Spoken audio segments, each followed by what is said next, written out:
We are joined today by Amanda Pare, and Amanda is the mama coach for Lloydminster. Now this is actually, maybe we should just go back, Amanda, first of all, and talk a little bit about what the mama coach franchise is and what the people are that are involved with it. So we're a group of moms as well as registered nurses across Canada, and we just help make that transition into motherhood a bit easier for parents.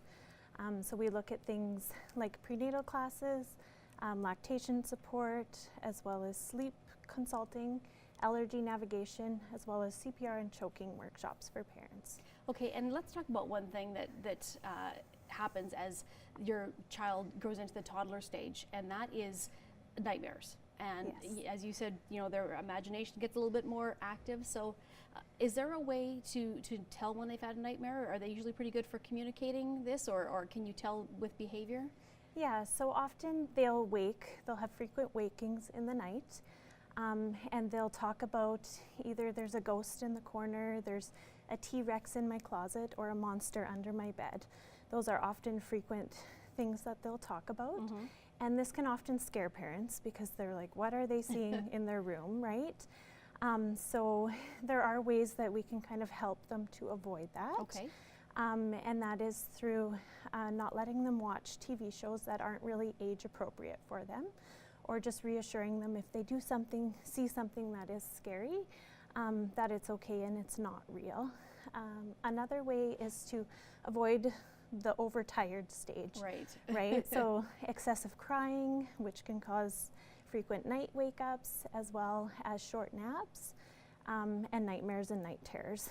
And another thing we can do is just help them with a bedtime routine that is very consistent, very calming, maybe decrease screen time before bed. Those are all ways we can help to avoid. Is this something to a stage where they normally will grow out of it at some point, or are there some children that for whatever reason it continues as they get older? There is some children that do have it as they grow, but just reassuring them that they're okay, they're safe, their room is a safe place, can often help them grow out of that. Does it help to have, I know like when they're younger, you'll have a baby monitor. Does it help to have some sort of a monitor even at the toddler age to kind of see what's going on, or does that not really make a difference? It doesn't really make a difference. Some ways, like when they do wake up with this nightmare, they'll want to tell you about it, they'll be scared, they'll be crying. Even as adults, we have a hard time settling after we wake with a nightmare, right? The best thing to do in the middle of the night is to not engage with the toddler about the night terror that they've had, but to talk about it the next morning and to reassure them that they're safe, they're loved, hug them, kiss them, put them back to bed. In that toddler stage, they start to develop a bit of a fear of the dark. So a nightlight is always a great tool to kind of introduce into the room. So the red, yellow, orange spectrum light is what we suggest. It doesn't decrease their melatonin levels. And as well as a noise machine can often help, the white noise can often help drown out those extra sounds that cause the wake-ups. Okay, and Amanda, if anybody would like more information on this, what's the best way to reach you and get more information?